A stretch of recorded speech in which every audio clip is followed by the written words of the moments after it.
Салям алейкум, здравствуйте. В эфире информационный выпуск новостей Хаберлер. В студии для вас работает Асан Абиблаев. Сегодня в нашем выпуске.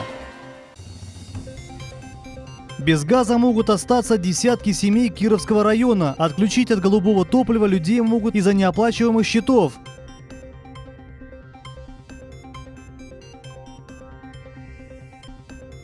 В Керчи установили арку Крымского моста. Ее подняли на фарватерные опоры и закрепили на высоте 35 метров от воды.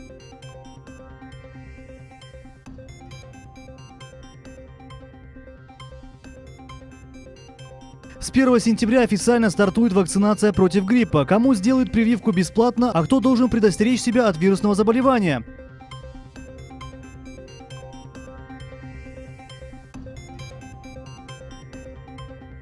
В Крыму начали собирать урожай винограда. 123-й сезон сбора технических сортов стартовал.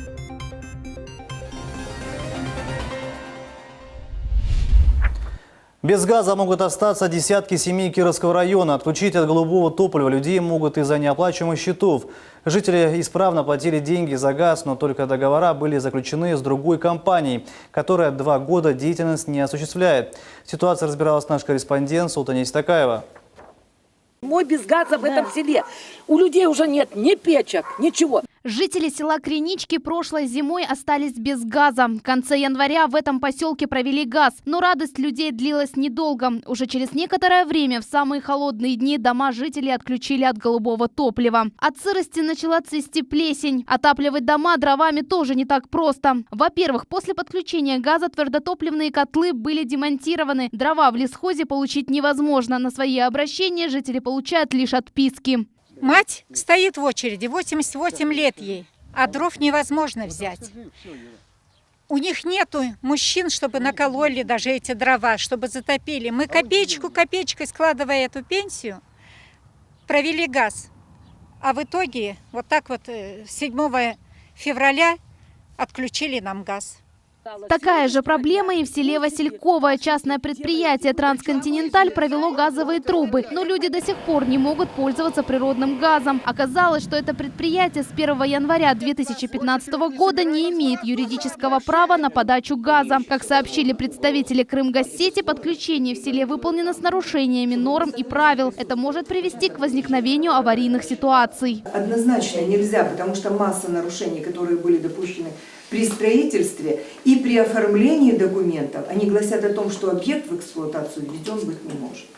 Жители обратились за помощью к депутату Государственной Думы Руслану Бальбеку. На совещании депутат выступил с предложением создать комиссию предприятия Крымгазсети. Также к работе будут привлечены представители Ростехнадзора по Республике Крым и Севастополь и общественность. В случае, если вот самый важный вопрос безопасности будет разрешен, будет возможность подключения данных сетей. Если все-таки газовые сети не пройдут тест по безопасности, тогда по поручению Руслана Бальбека будут искать другие пути решения проблемы. Например, закупать уголь и дрова или жидкое топливо, для того, чтобы жители этих сел без финансовых затрат перезимовали. В селе Журавки Кировского района аналогичная газовая проблема. Дело в том, что до 2015 года в селе деятельность осуществляла компания «Трансконтиненталь», с которой у жителей были заключены договора. По сей день люди оплачивали счета в эту компанию. Но вопрос в том, что с 2015-го в этом селе услуги предоставляет другая компания «Крымгазсети». Жителей заставляют повторно платить за газ.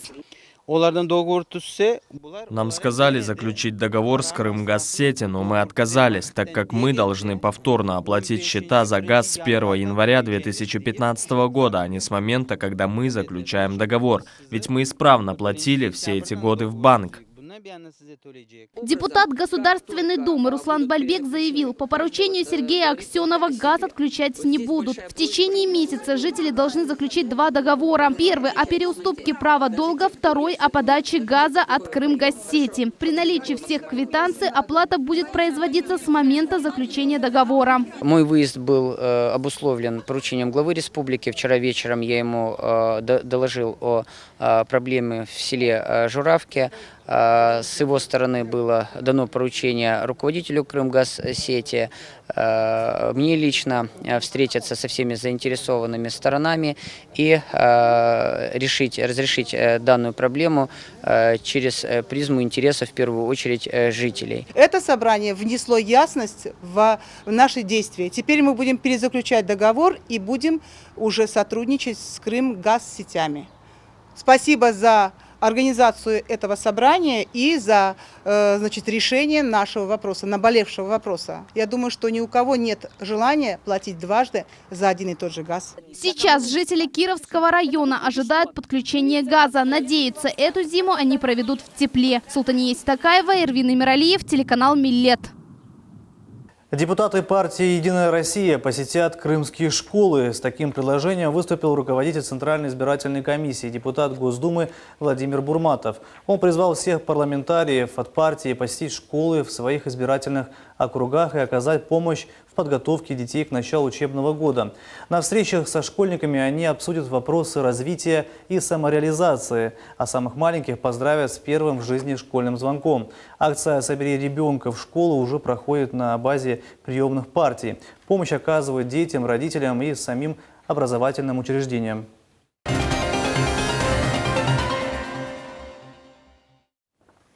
Начальник службы автодорог Крыма Алексей Сафронов стал фигурантом уголовного дела за подлог документов. Эту информацию подтвердил источник в правоохранительных органах. По данным следствия, Сафронов осенью 2016 года поступил на госслужбу на пост первого заместителя начальника службы автомобильных дорог Республики Крым, оставаясь при этом генеральным директором предприятия «Стройиндустрия-М» вплоть до лета текущего года. При этом в отдел кадров службы автодорог Сафронов подал трудовую книжку с записью о том, что он якобы уволен с предприятия по собственному желанию еще в 2015 году. Правоохранители расценили действия Алексея Сафронова как использование заведомого подложного документа и возбудили уголовное дело по соответствующей статье.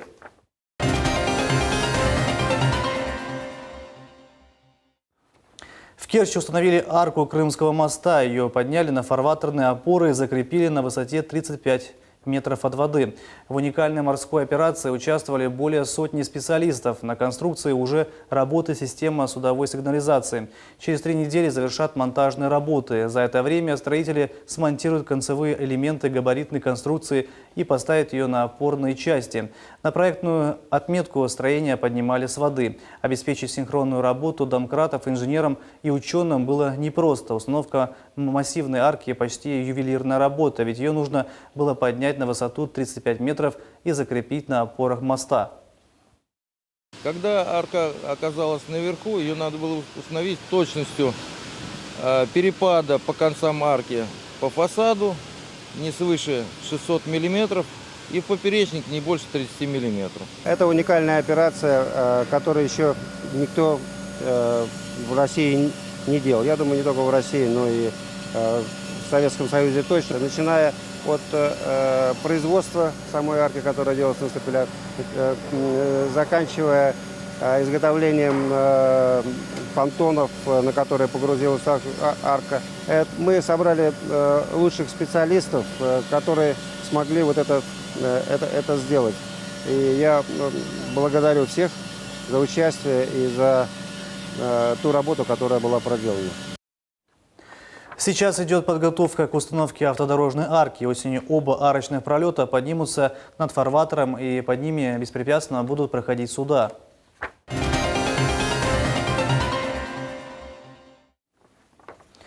С 1 сентября официально стартует вакцинация против гриппа. Кому сделают прививку бесплатно и кто должен предохранить себя от вирусного заболевания, в первую очередь в сюжете нашего корреспондента Софии Шукуровой. Грипп самый опасный из всех инфекционных заболеваний, поражающих дыхательные пути. Вакцинация против гриппа проводится ежегодно. Лучшее время для прививки – начало осени. Особенно необходимы эти прививки людям ослабленным, те, которые находятся в большом контакте с большим количеством людей. Обязательно прививки нужно сделать деткам, потому что детки очень подвержены вирусной инфекции и могут болеть очень часто и тяжело. Прививку можно сделать уже сейчас бесплатно по месту прописки. Вакцинируют вакцинируют всех желающих. До иммунизации врачи проводят обязательный осмотр, измеряют давление и температуру. В борьбе с вирусом гриппа важно действовать на опережение. Прививаться нужно не в разгар эпидемии, а заранее. Организму нужно 3 недели, чтобы выработать иммунитет.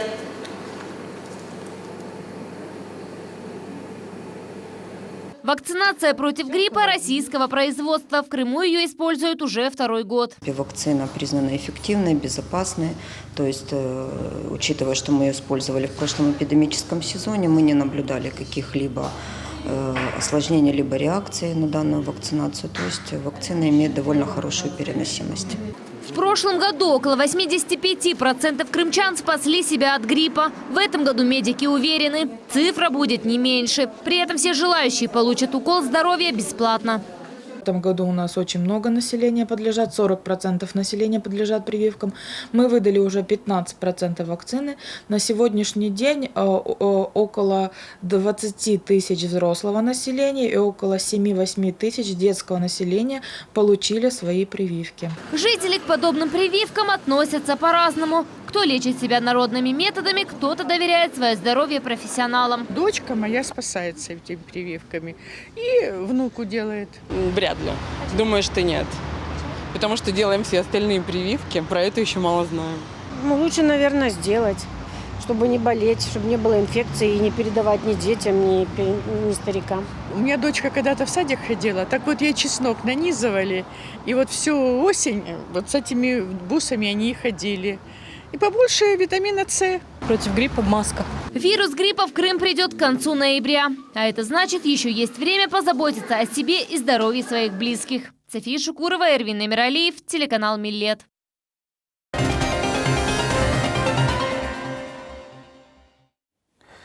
Нелегальных перевозчиков на площади перед железнодорожным вокзалом в Симферополе больше не будет. Представители Симферопольской администрации совместно с представителями предприятия «Гортранссервис» и «Крымавтотранс» провели работу по очистке площади. Об этом сообщила сегодня пресс-служба городадминистрации. Проведенные мероприятия положительно скажутся на пополнении республиканского и городского бюджета, а также позволят соблюсти технологический процесс отстаивания автобусов перед заездом на вокзал, говорится в сообщении. По данным директора Крымавтотранса Игоря Коробчука, автостанция при ЖД является одной из самых крупных в республике. В летний курортный сезон количество отправлений превышает 1000 в сутки, а пассажиропоток составляет более 10 тысяч человек в сутки.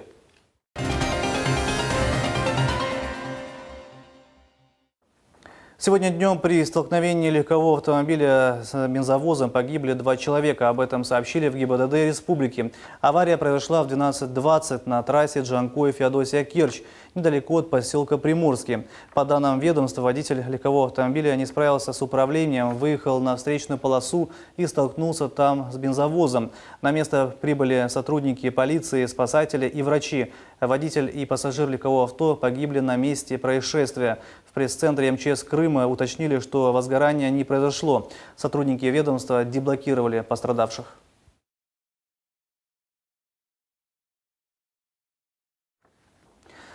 Новое отделение малого и среднего предпринимательства открылось в городе Саки. Это уже 11-е межрегиональное общественное отделение «Новая формация». Возглавил его Давид Караевич.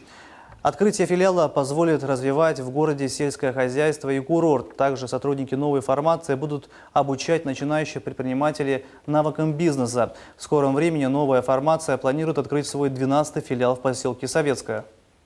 Город тоже заинтересован в этом, в новых молодых людях, знающих людях и в этой организации, где будут, наверное, даны площадки именно для предпринимателей, для ведения бизнеса. Первым делом откроем сейчас представительство, скажем так, официальную часть закончим, ленточку перережем. Вот. После чего уже, я думаю, что мы той рабочей группы, которую приняли в организацию, мы в короткие сроки, я думаю, это несколько дней, набросаем определенный план, да, мероприятий, которые мы там хотим провести, или каких-то вопросов, которые надо решить. Плюс откроем, скажем так, какие-то часы посещения, да, когда могут предприниматели, те, кто хотят начать заниматься предпринимательством, чтобы они зашли к нам, где-то мы что-то подсказали, где-то направили.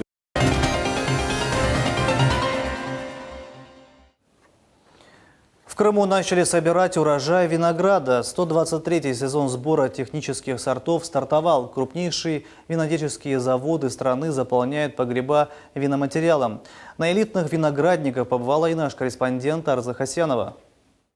От Фароса до Судака виноградники раскинулись на 180 километров. Для сбора урожая крупнейшие винодельческие хозяйства Крыма привлекают студентов со всей России. В этом сезоне отдохнуть в Крыму и обучиться азам виноделия выпала возможность студентам из Вологды. Не пожалели, что поехали. Виноград до конца жизни? Ой, все, не хочется больше. Виноград наелись, персиков, винограда, груш, всего наелись. Загорели, отдыхали или только Да, работали? нет, работали до обеда, потом на море, на экскурсии в горы гуляли. Понравилось очень. Винограда объелся, на него смотреть больше не могу, но на следующий год по-любому приеду, потому что тут классно. На территории полуострова произрастает около сотни автохтонных и классических европейских сортов винограда. Сейчас спеет белый виноград, идеальный для изготовления сухих столовых вин. После сбора этот виноград ожидает сортировка, дробление, брожение, отжим, фильтрация и несколько лет выдержки. Производство вина – целая наука. Многое зависит от содержания сахара в винограде. Только после того, как уровень достаточный, начинается уборка. Чтобы получить хорошее белое вино, необходимый постоянный холод. Виноделы шутят, что в последний раз в своей жизни белое вино было теплым только на винограднике. Это получится замечательное, яркое, ароматное, свежее, тонкое вино, которое будет радовать потребителей и ценителей столовых сухих вин. Теперь вина на полуострове выпускают с защищенным географическим указанием, начиная с ростка винограда и заканчивая вином в бутылке. Все это является уникальным крымским продуктом. Как говорят виноделы, мы выпускаем продукт со вкусом Крыма. Арзы Хасьянова, Иван Евдокимов, телеканал «Миллет». День поля отметили в селе Далекое Черноморского района. Здесь собрались аграрии из Красногвардейского, Красноперекопского, Раздольнинского, Джанкойского и Сакского районов. Пыль столбом. Тяжелая техника начала уборку подсолнечника. Это первый урожай, выращенный по новой технологии. Методика ноутил успешно реализуется в Крыму. Один из самых засушливых регионов полуострова – Черноморский район. Использует новинку в сфере сельского хозяйства. Мы в ноутиле уже 6-й год. В общем, результаты у нас хорошие. У нас одно из сильнейших хозяйств в районе. Мы особенно весенних культурами сеем нут, горох, чечевицу, кориандр. Ноутил – это система нулевой обработки почвы. Поверхность земли не подвергают вспашке, а засыпают мульчей. Это измельченные остатки растений. Благодаря этому почва сохраняет влагу. Подсолнечник, который выращивается сегодня в Черноморском районе, дает больше 20 центнеров. И мы понимаем, Симферопольский район, благоприятный по климатическим зонам, тоже выровнялся с Черноморским районом. Это благодаря технологиям ноутил, которая сохраняет влагу, и комплексу мероприятий по выращиванию этого подсолнечника. Новая методика обработки почвы, качественная сельскохозяйственная техника и труд крымских аграриев. Вот формула хорошего урожая. Арзы Хасьянова, Сабрия Халиляева, Рамазан Аливапов, телеканал «Миллет». Это были все новости на сегодня. В студии для вас работал Асан Абиблаев. Не переключайте телеканал «Миллет». До новых встреч в эфире.